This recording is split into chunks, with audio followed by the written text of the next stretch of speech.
नमस्कार, स्वागत है आपका जन जागरण प्रेस में। कांग्रेस पार्टी का कार्यकर्ता सम्मेलन बुराड़ी के ओम गार्डन में हुआ संपन्न। कांग्रेस की फूट खुल के आई सामने। करावल नगर जिला अध्यक्ष आदेश भारद्वाज जो बुराड़ी से हैं और कार्यकर्ता सम्मेलन जो बुराड़ी में ही हुआ, वहीं बुराड़ी विधानसभा से कार्यकर्ता की संख्या नगण्य रही, जिसकी भरपाई जमुना पार के कांग्रेसी कार्यकर्ताओं ने की। बुराड़ी विधानसभा से पूर्व में चुनाव लड़े प्रमोद त्यागी जैसे सरीखे और बहुत से पुराने कार्यकर्ता जो शीला दीक्षित के चुनाव में दिखाई दिए थे, वो इस कार्यकर्ता सम्मेलन में नज़र नहीं आए। आखिर इसे किस रूप में देखा जाए? जिला अध्यक्ष की नाकामयाबी या उदासीनता कार्यकर्ताओं के प्रति? इस मौके पर कुछ कार्यकर्ता अपने पार्टी के लोगों को कोस रहे थे, जिन्हें मंच पर स्थान नहीं मिला। बुराड़ी विधानसभा महिला कांग्रेस अध्यक्ष बीना भट्ट, जिन्हें मंच पर स्थान नहीं मिली, और बीना भट्ट ने खुलकर अपनी नाराजगी व्यक्त की।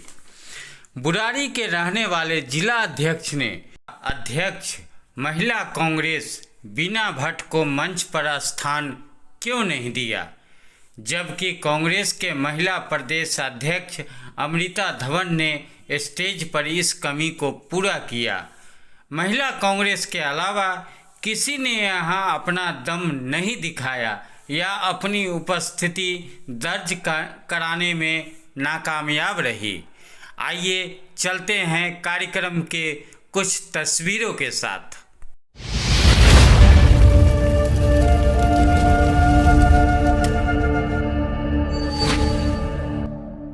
भाई हमारी अपनी पूरी टीम के साथ आए, हमारे ब्लॉक अध्यक्ष हैं, बहुत ही सम्मानित। मैं उनका एक बार जोरदार ताली बजा के अभिनंदन और स्वागत। अनिल पटोदिया जी का बहुत बहुत धन्यवाद। हमारे बीच में आदेश भारद्वाज जी खड़े हैं, एक बार जोरदार ताली बजाएं उनके लिए। भाई लव मलिक जी जो कि हमारे ब्लॉक अध्यक्ष हैं, मैं उनको अब अगला वक्ता बुलाने से पहले हमारे बीच में नेहरू बिहार से अली मंसारी जी आए हैं, मैं उनका भी एक बार जोरदार ताली बजा के अभिनंदन और स्वागत करता हूँ। हमारे बीच में पूर्व विधायक भाई भीषण शर्मा जी हमारे बीच में है। मैं जिला अध्यक्ष आदेश भारद्वाज जी कृपा पगड़े पहनाकर भाई भीषण शर्मा जी का स्वागत कर रहे हैं। एक बार जोरदार ताली बजा दे, स्वागत कर रहे हैं, एक बार जोरदार ताली बजा दे। सभी साथियों ने ढोल पहनाकर उनका स्वागत किया, एक बार जोरदार ताली बजा के बैठ गए। कांग्रेस में विशाल शक्ति है, विशाल पावर है, काम करने की क्षमता है। जो हम लोग परेशान होते थे उस वक्त दिल्ली में शीला दीक्षित जी की सरकार थे और भीषण शर्मा जी चल बोर्ड के उपाध्यक्ष थे, भाई प्रदीप शर्मा जी, जय कुमार चौहान जी तमाम हमारे साथ थे। प्राप्त होगा तो उसके घर जाकर के उसके कहे आई भाई हमारे साथ चलिए। और मैं समझता हूँ कौन से कार्यकर्ता का विफल बनता है जिसके साथ है सब मिल करके अब ये दृढ़ स्वागत है।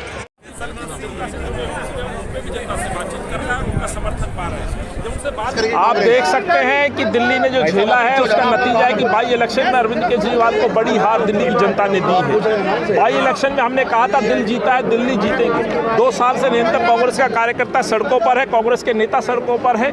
मानवीय पहलू पे कसौटी पे खरा उतरने का काम कांग्रेस ने किया है। उसी का नतीजा रहा कि कांग्रेस बाई इलेक्शन में न केवल जीती, रिकॉर्ड वोटों से जीती। और यही आज करावल नगर से हमने शुरुआत की है। करावल नगर बल्कि वो जिला है जहाँ सबसे ज्यादा दंगों को झेला गया है। तो मैं कह सकता हूँ आगामी चुनाव में कॉरपोरेशन को जो बर्बाद भाजपा ने 15 साल में किया है, 7 साल में अरविंद केजरीवाल ने दिल्ली को किया है, उनसे जवाब मांगे जाएंगे। शराब नीति पे, बेरोजगारी पे, प्रदूषण पे, जल भराव पे, गंदे पानी पे, बीमारी पे, कोविड पे, मौत पे, वैक्सीन पे, ये तमाम मुद्दे होंगे जिनको लेकर के कांग्रेस पार्टी घर घर जाएगी। देखिए सच्चाई ये है कि हम छोटी छोटी कॉलोनी में भी जाते हैं तो लोगों की पीड़ा जो है सुन के सहज से लोगों की आंखों में आंसू आ जाते हैं। श्रीमती शीला दीक्षित जी ने जिन बुजुर्गों की, माताओं की, बहनों की पेंशन लगाई, पिछले कई सालों से उनकी पेंशन नहीं आ रही। जब वो अपना दर्द बयां करती हैं तो सहज आंखों में आंसू आ जाते हैं, और वो इतनी दयनीय स्थिति में है कि जिसका कोई हिसाब नहीं है। और कितनी ऐसी बहनें हैं जिन्होंने पेंशन के लिए अप्लाई किया लेकिन उनकी किसी की नई पेंशन नहीं लगी। तो जब आप उनका दर्द देखेंगे, उनके घर में जाएंगे, तो आपको पता चलेगा कि लोगों में क्या क्या हो रहा है। जब उनके घर में जाते हैं तो सहज वो ये कहती हैं कि शीला दीक्षित जी के समय में जो हो गया, जो सुविधाएं हमें मिली, वो आज हमें दूर दूर तक हम उसके लिए तरस रहे हैं। बड़े जिम्मेवारी के साथ कहना चाहता हूँ कि बुराड़ी विधानसभा के अंदर केजरीवाल जी की शराब नीति के कारण 18 शराब के ठेके खुलने जा रहे हैं, और 18 ठेकों पे हमने विरोध किया। हमने सरकार के खिलाफ लिख के दिया, उपराज्यपाल को मिले, केजरीवाल जी के घर का घेराव किया, और उस घेराव के बाद हमें ये सफलता मिली कि बुराड़ी के अंदर कम से कम हमने 4 ठेके यहीं पे बंद कराए। जो है ये हमारे लोगों का जज्बा है, ये उन माताओं बहनों को इसका श्रेय जाता है। बिल्कुल आपके 2 फरलांग पे विद्या से ये अपार्टमेंट्स है, यहाँ पे भी एक शराब का ठेका खुला था। यहाँ से थोड़ा सा आगे जाके अमृत विहार है, वहाँ पे एक शराब का ठेका खुला था। लेकिन अगर हम खड़े हुए तो हमारे से पहले हमारी बहनें वहाँ पे जो वहाँ की RWT एसोसिएशन थी वो वहाँ पे खड़ी हुई, और तब वो जाके बंद हुए। मैं ये अंतर इसलिए बताना चाहता हूँ कि केजरीवाल जी की करनी और कथनी में जो अंतर है वो यहाँ दिल्ली के लोगों ने भाप लिया है। जब पंजाब में जाते हैं तो बात करते हैं नशा विरोधी, और जब दिल्ली में आ जाते हैं तो बात करते हैं नशा युक्त जो है। तो कहीं ना कहीं 25 साल से उम्र घटा के 21 साल कर देना, ये अपने आप में दर्शाता है कि शराब माफियाओं से कितनी बड़ी साठगांठ है।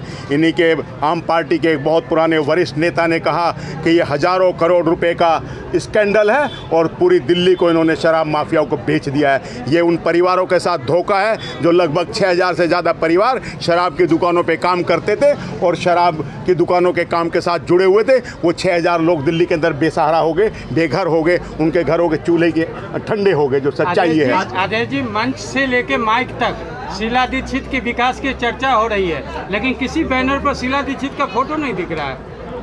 हमने आपने देखा कि पंडित जवाहरलाल नेहरू जी का भी हमारे लोगों ने यहाँ पे नाम लिया, क्योंकि उन्होंने नींव रखी थी। आपको आपके दादा का नाम ध्यान ना हो, बाबा का नाम ध्यान ना हो, लेकिन उसके द्वारा जो मकान आपको मिला, जो जायदाद आपको मिली, उसको आप सुख भोग रहे हैं। हम ऐसा नहीं करते, हम सबके नाम ले रहे हैं, सबका सम्मान करते हैं। और शीला जी का नाम तो यहाँ से बारी बारी लिया गया, लेकिन जवाहरलाल नेहरू जी जो आज से सन 64 में गुजर गए थे, उनका नाम भी आज भी लोगों की जुबान पे है। इसलिए क्योंकि जो काम उन्होंने किया, उन कामों को भुलाया नहीं जा सकता।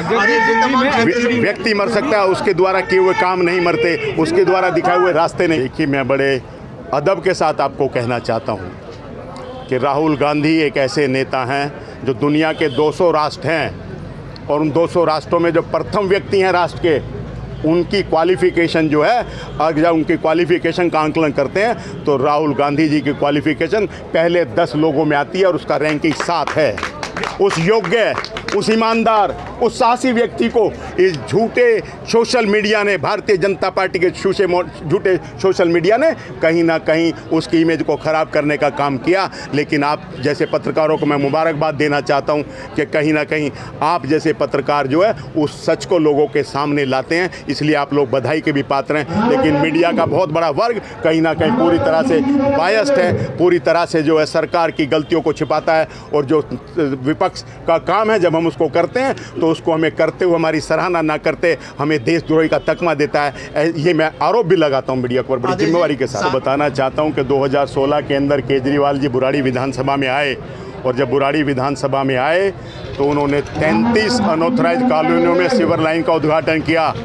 एक भी कॉलोनी में सीवर लाइन आज तक डली नहीं है, और ये बात कितने साल पुरानी है? आज से 6 साल पुरानी बात मैं आपको बता रहा हूँ। तो इसलिए मैं आपको कहना चाहता हूँ कि चाहे पेंशन की बात है, चाहे राशन कार्ड की बात है, चाहे हमारे किसी नौजवान को जो हम 250 रुपये में उसका ड्राइविंग लाइसेंस बनाते थे, आज उसको 5000 रुपये देने पड़ते हैं, तो लोगों की जेब को लूटा जा रहा है। ये ड्राइविंग लाइसेंस के पैसे किसने बढ़ाए?